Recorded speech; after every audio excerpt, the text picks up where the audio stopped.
Curso mais Bitcoin, link na descrição para parar com a sardinhagem, né? O cupom de desconto 50% é o Café 50. Melhor curso de criptomoedas do Brasil, disparado. 7 dias de arrependimento para quem entrar lá, achar que é uma merda e pode pedir dinheiro de volta. Muito bem, Favoletes. Bitcoin é moedinha da praia.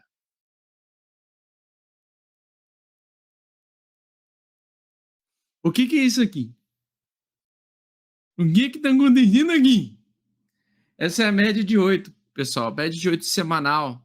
Age como o nosso principal suporte mais forte. Tá? Então, a média de 8 semanal é o seguinte. Estamos em uma região compradora. Tá? E essa região, o Bitcoin precisa sustentar acima dessa região. Tá? E não produzir resistência nessa região. Então, a gente precisa, seja amanhã ou seja depois de amanhã, mas ao longo dessa semana, para manter a estrutura de alta, manter essa região de suporte, que era a nossa antiga resistência, tá?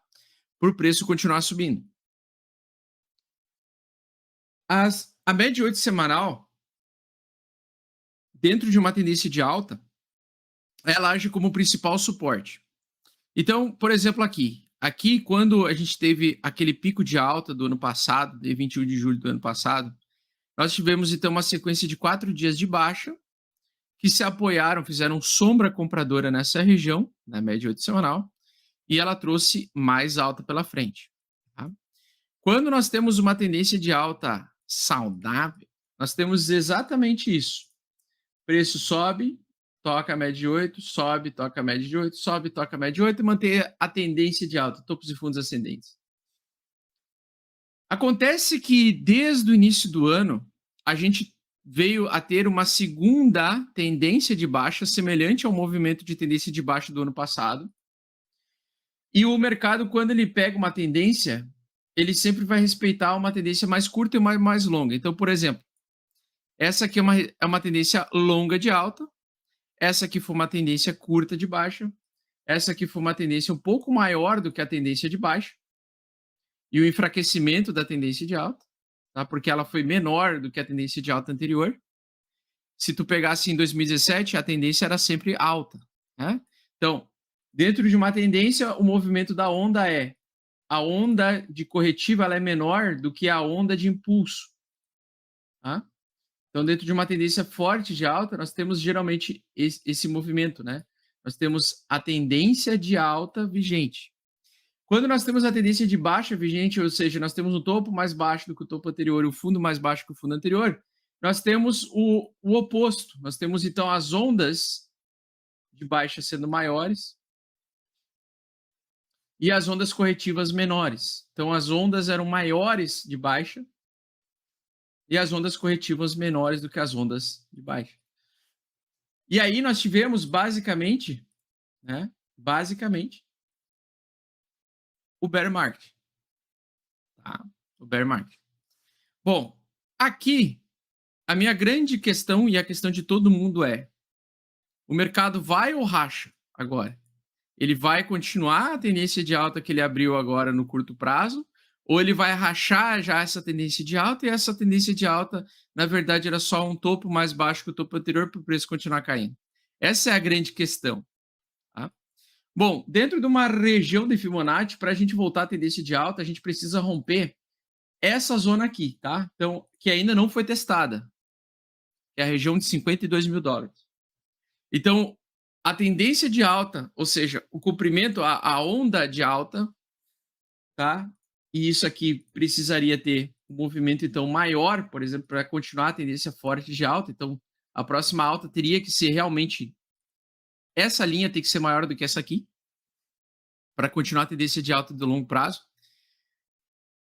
A gente precisa que o preço se suporte nessa tendência aqui, que ele se suporte nessa média de 8 semanal. Por quê? Porque, ao que me parece, foi somente uma retração da tendência de baixa, um pullback curto, para o preço entregar o quê?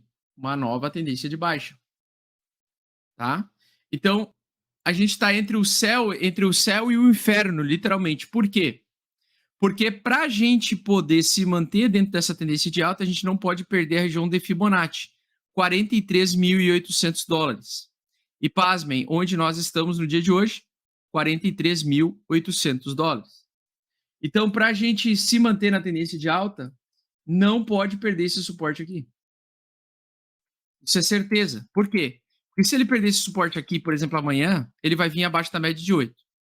Se ele voltar para cima e testar a média de 8, ele vai testar a média de 8 como resistência. E aí, se ele apontar para baixo, isso significa o quê? Significa que o mercado vai querer fazer ondas projetadas para baixo.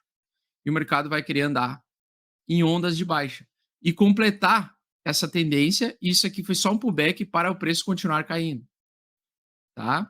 Então, isso aqui você vai ver acontecer no Bitcoin e no S&P 500.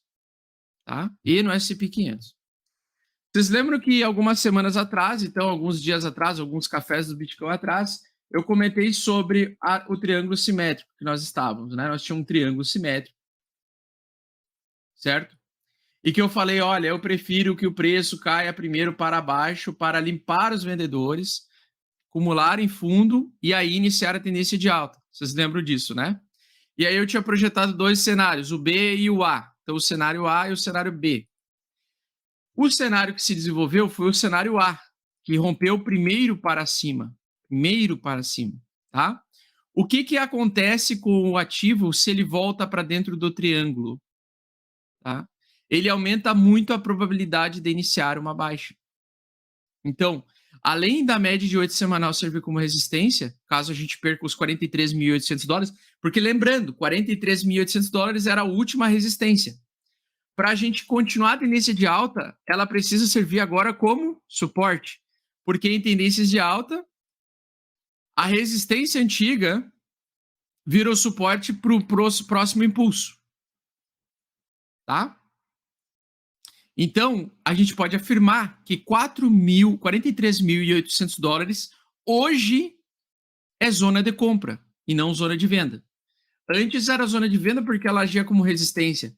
Mas como ela foi superada, o preço chegou nos 48 mil dólares na região 0,5 de Fibonacci, ela age agora como suporte. Então agora é uma região que tem que ter obrigatoriamente pessoas comprando bitcoins.